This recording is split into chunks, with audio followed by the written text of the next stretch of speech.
Baik, Assalamualaikum warahmatullahi wabarakatuh. Apa kabar anak sekalian? Hari ini kita masuk pada tanggal 9 Zulhijjah, ya. 9 Zulhijjah, sebetulnya di kelas 8 ini, di semester 1 khususnya, ada salah satu bab khusus untuk mempelajari tentang puasa-puasa sunnah, ya.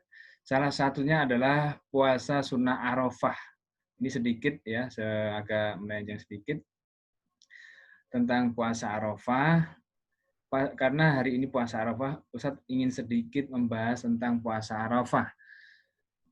Puasa Arafah dilaksanakan pada tanggal 9 Zulhijjah, yaitu di mana orang-orang yang menjalankan ibadah haji sedang melakukan wukuf di Arafah.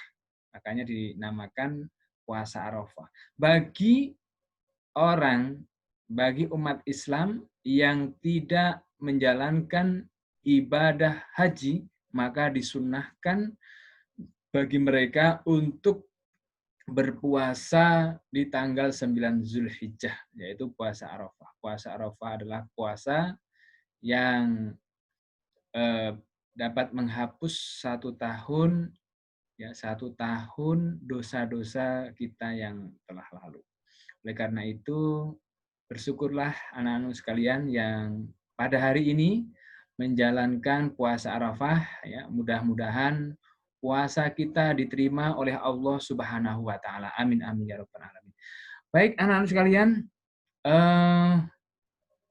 selanjutnya kita akan melanjutkan materi sesuai dengan runtutan apa yang sudah kita rencanakan. Yang pertama, kemarin kita sudah membahas tentang iman kepada kitab-kitab Allah, ya. Iman kepada kitab Allah, ada beberapa kitab yang diturunkan oleh Allah, ada juga suhuf, ya, yang diturunkan oleh Allah Subhanahu wa taala, dan baik kitab maupun suhuf itu diturunkan oleh Allah Subhanahu wa taala kepada nabi dan rasul utusan Allah Subhanahu wa taala. Dan kita wajib meyakini, ya, keberadaannya, ya, kebenaran isinya.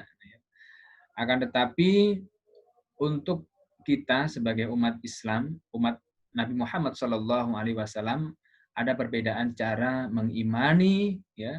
Saat ingatkan kembali cara mengimani Al-Quran dan bagaimana cara mengimani kitab-kitab terdahulu, baik kitab Taurat, kitab Zabur, kitab Injil, ya.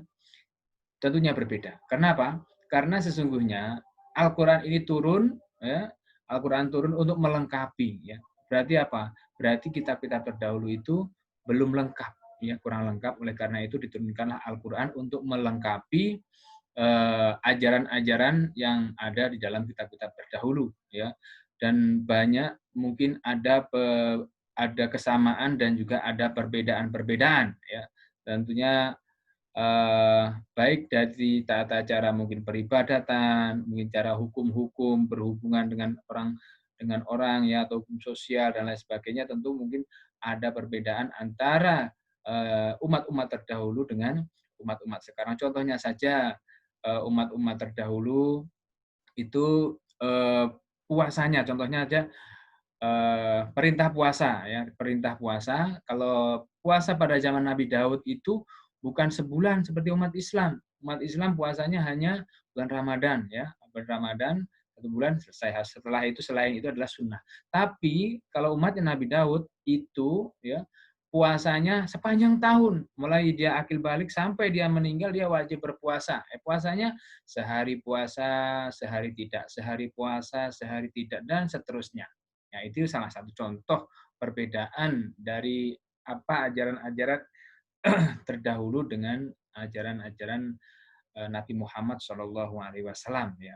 Kalau kesamaannya sama, semuanya adalah perintah untuk mentauhidkan Allah. Semua nabi dan rasul perintahnya sama, mentauhidkan Allah. Artinya apa? Allah itu satu. Tuhan itu hanya satu, yaitu Allah Subhanahu wa taala. Tidak ada Tuhan selain Allah, ya.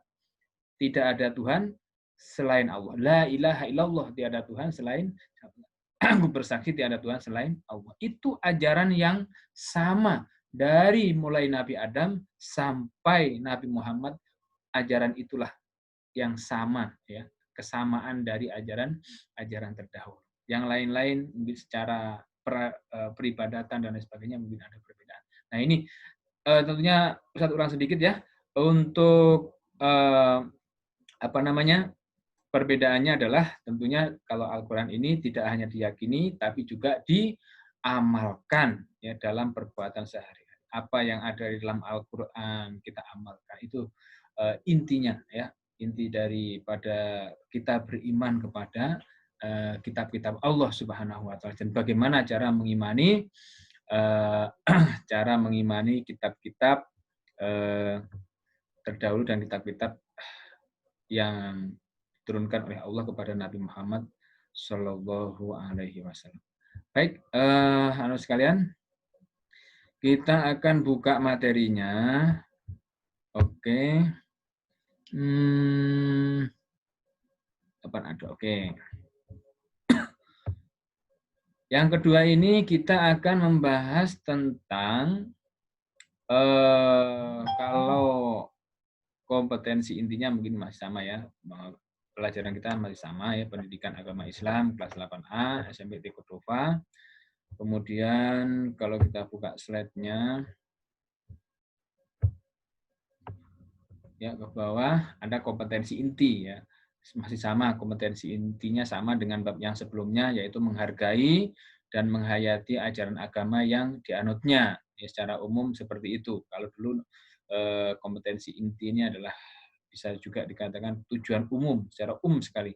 Kemudian ada yang lebih agak khusus, yaitu kompetensi mohon maaf salah ketik, kompetensi dasar, ya, yaitu meyakini bahwa minuman keras, judi, dan pertengkaran adalah dilarang oleh Allah Subhanahu wa taala. Ini kompetensi dasar, kompetensi yang sangat mendasar yang harus kita kuasai, ya, yaitu meyakini bahwa minuman keras, judi, dan pertengkaran adalah dilarang oleh Allah Subhanahu wa taala. Kita harus yakin.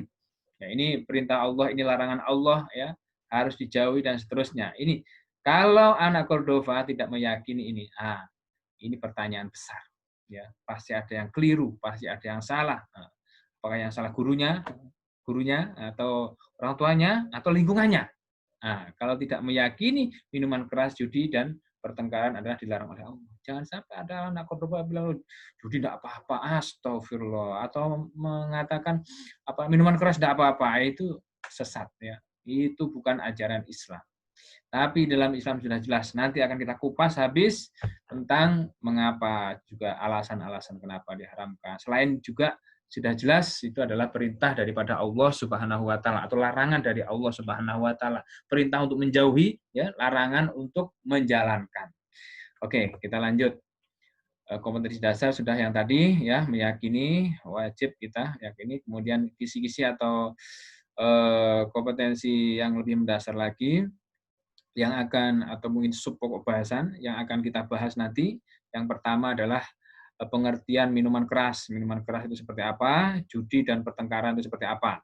Ya, ini akan kita bahas. Kemudian yang kedua, dalil diharamkannya minuman keras, judi, dan pertengkaran. Kalau di SD kalian ya, atau di kelas 7, atau mungkin ada di kelas sebelumnya atau di yang lain, mungkin kita hanya mengetahui, oh memang minuman keras itu haram, judi itu haram, ya.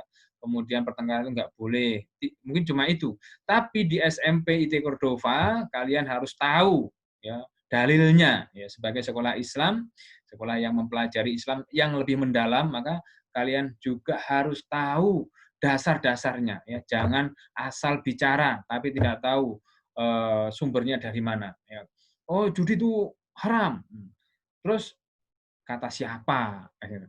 Kalau kita orang anak Cordova tentu menjawab ya kata Allah Subhanahu wa taala di dalam Al-Qur'an, surah sekian, ayat sekian, dan seterusnya. Nah, itu ini nanti akan kita belajar dan kita lihat ya, biar kita memiliki dasar yang kuat. Dalil itu artinya dasar ya. Dasar pemikiran kita itu apa? Al-Qur'an ya, yang kemujizatannya sudah tidak diragukan lagi ya. dasar kita kuat, Al-Quran. Barang siapa yang mengikuti Al-Quran dan Sunnah maka akan selamat dunia dan akhirat. Ini kata Nabi. Ya. Kemudian yang ketiga, sebab-sebab diharamkannya minuman keras, ya. Judi dan pertengkaran. Apa alasan-alasannya? Sudah sangat jelas sebetulnya ya. Tapi nanti akan kita lebih rinci lagi ya. Diharamkannya misalnya ini ada larangan dari Al-Quran, selesai sudah. Ya. Tetapi coba kita nanti melihat dari sisi kesehatan juga. Ya, kenapa di dampak-dampak negatif bagi pelaku dan juga bagi lingkungan sekitarnya dan seterusnya. Nah, ini perlu nanti kita pelajari. Yang keempat, hikmah. Apa hikmahnya diharamkannya minuman keras, judi dan pertengkaran? Ya. Baru-baru ini kita nauzubillah min zalik ya, ada pemerkosaan gara-gara apa? Ya, minuman keras, ya. Pemerkosaan gara-gara minuman keras ya. Sudah otaknya tidak normal lagi. Nauzubillah min zalik. Mudah-mudahan kita semua selamat dari godaan setan yang berat. Amin. Kemudian lanjut pengertian minuman keras, judi dan pertengkaran. Minuman keras, apa itu minuman keras? Apakah minuman yang keras ya seperti batu? Bisa jadi batu es itu. Bukan, maksudnya bukan seperti itu. Minuman keras dalam Islam disebut dengan al-khamr. Apa itu? Zat al-khamr. Al-khamr yang secara bahasa artinya adalah minuman yang membuat akal tertutup. Nah, ini intinya ya. Minuman yang membuat akal itu tertutup, buat orang mabuk. Ya, mabuknya itu bukan mabuk kendaraan, terus kemudian apa namanya pusing dan seterusnya. Tapi minuman itu menimbulkan otak itu rusak, ya, tidak normal. Ya.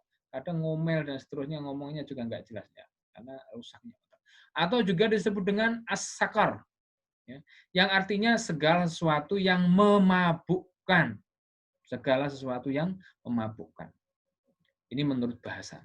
Ya, menurut bahasa. Kemudian dampak buruk mengkonsumsi minuman keras terhadap kesehatan tubuh. Ya.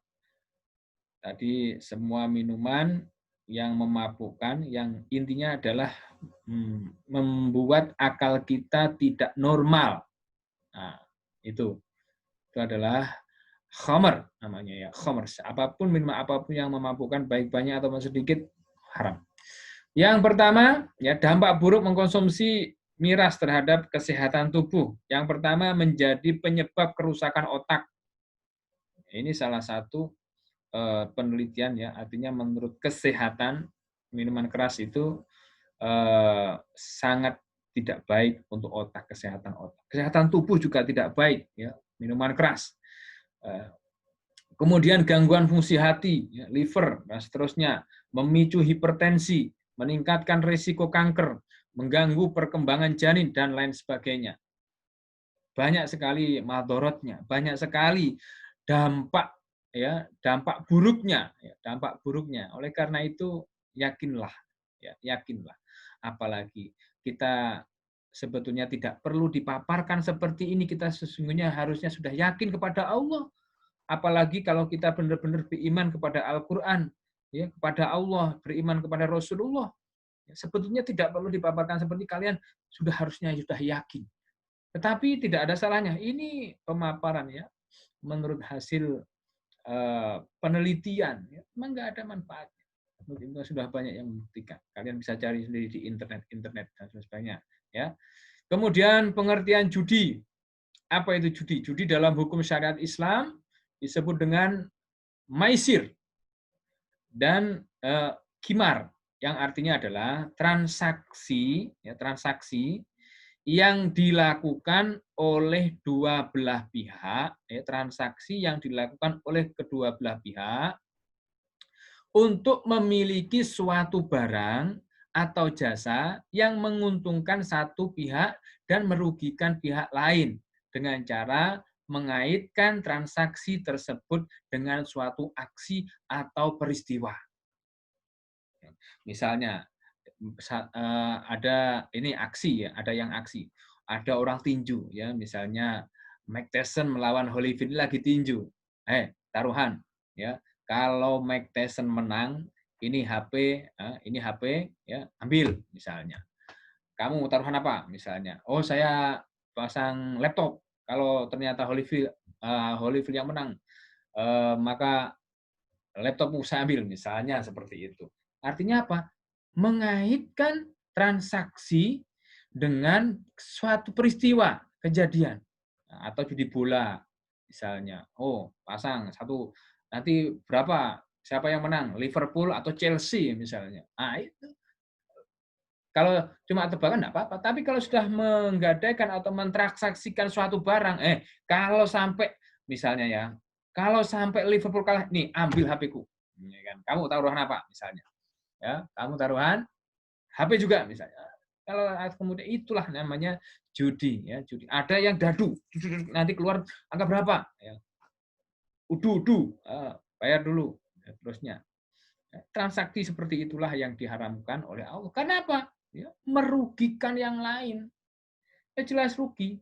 Yang namanya transaksi itu, ya seperti contohnya transaksi adalah transaksi jual beli. Ya, saya memberikan uang, ya, kemudian saya mendapatkan barang. Nah, ini artinya transaksi yang saling menguntungkan. Jelas, ya, tidak dengan undian. Ya, dengan undian, Ustaz, jalan santai gimana? Jalan santai. Itu jalan santai diundi, Ustaz.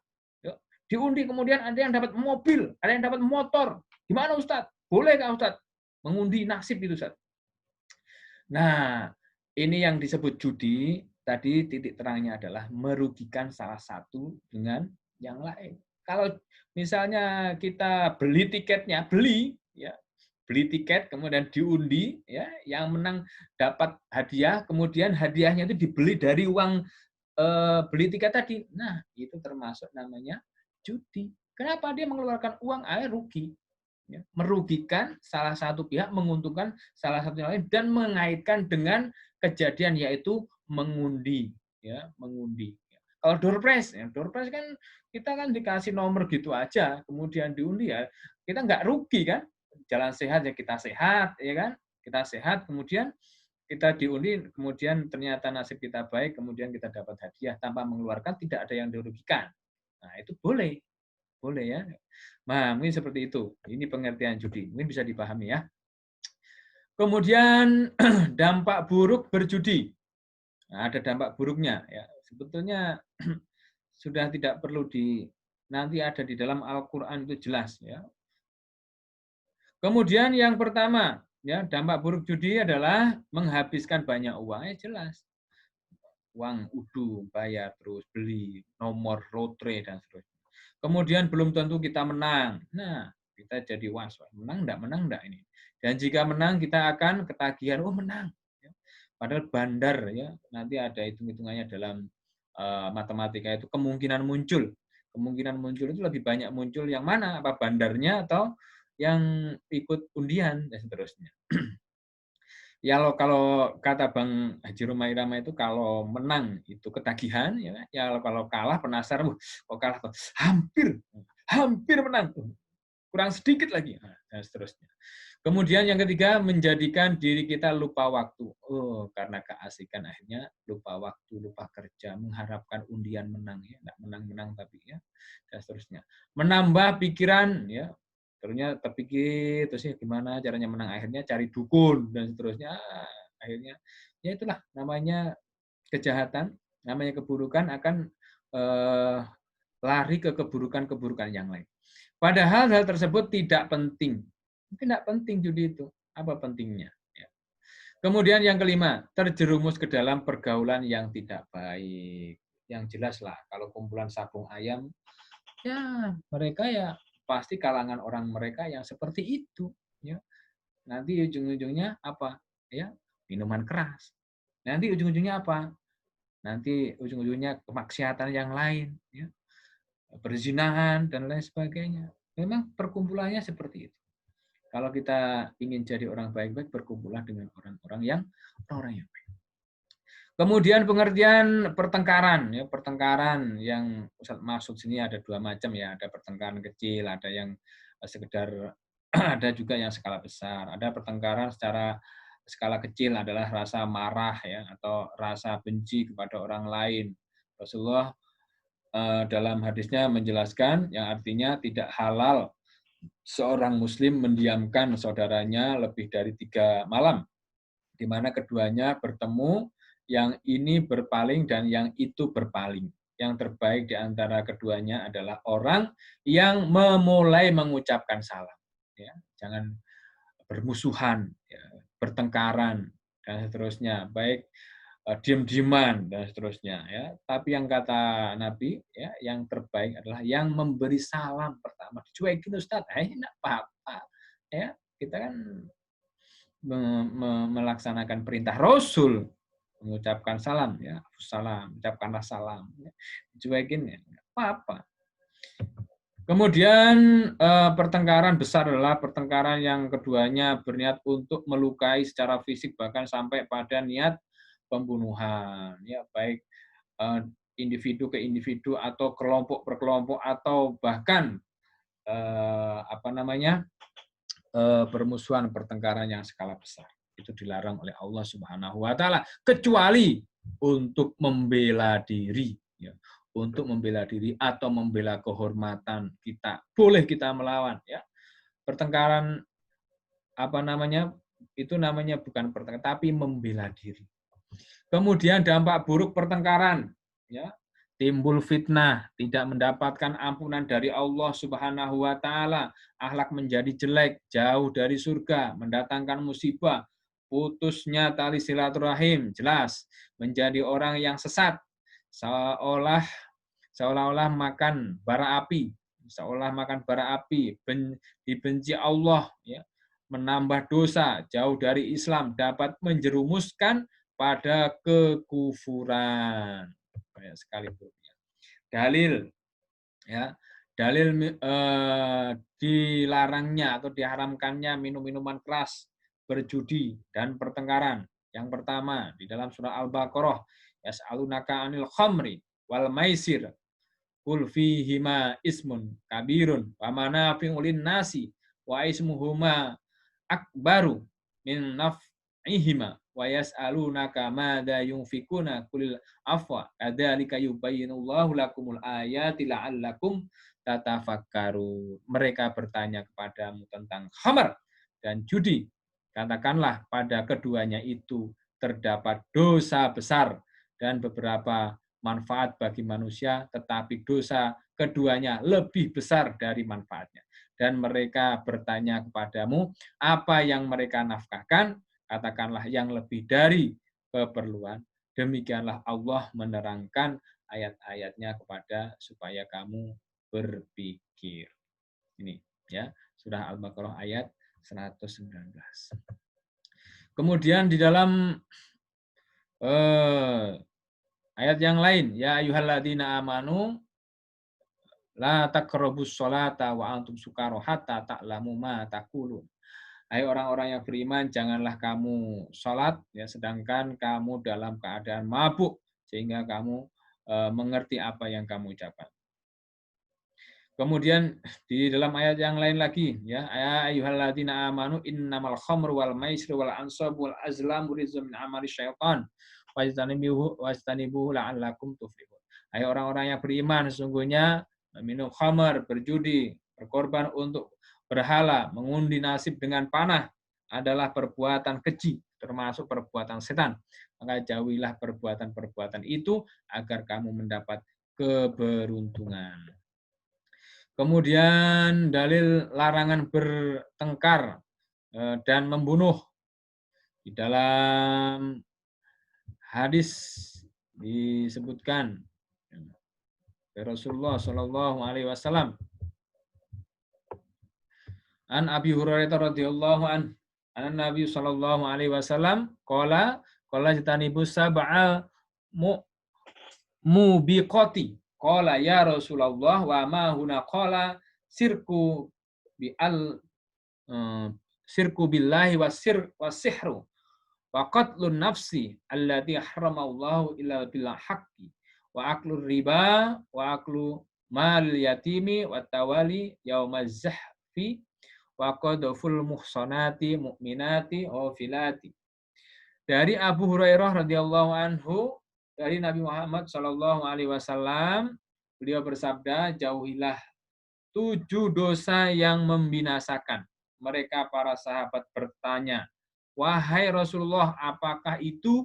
Beliau Shallallahu Alaihi Wasallam menjawab, yang pertama adalah syirik kepada Allah, yang kedua sihir, membunuh jiwa yang Allah haramkan kecuali dengan hak, memakan riba, memakan harta anak yatim, berpaling dari perang yang berkecamuk, menuduh zina terhadap wanita-wanita yang merdeka, yang menjaga kehormatan, yang beriman dan yang bersih dari zina. Hadis riwayat Al-Bukhari.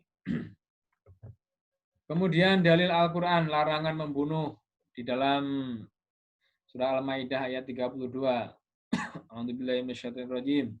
Min ajli dzalika katabna ala bani Israila annahu man qatala nafsan bighairi nafsin aw fasadin fil ardi faka'annama qatalan nasa jami'an aman ahyaha faka'annama ahyan nasa jami'an.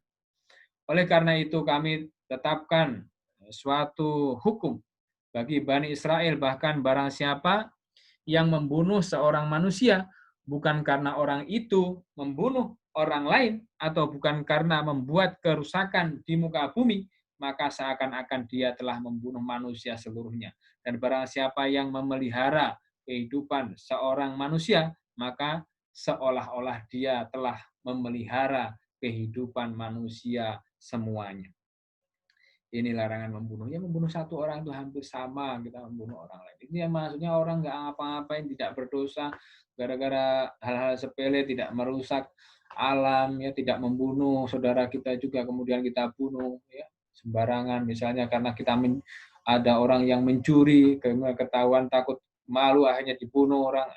Itu pembunuhan-pembunuhan yang diharamkan, pembunuhan yang tidak halal. Ya, maka itulah sama dengan membunuh orang semuanya. Baik, anak sekalian, itulah ya materi kita pada hari ini tentang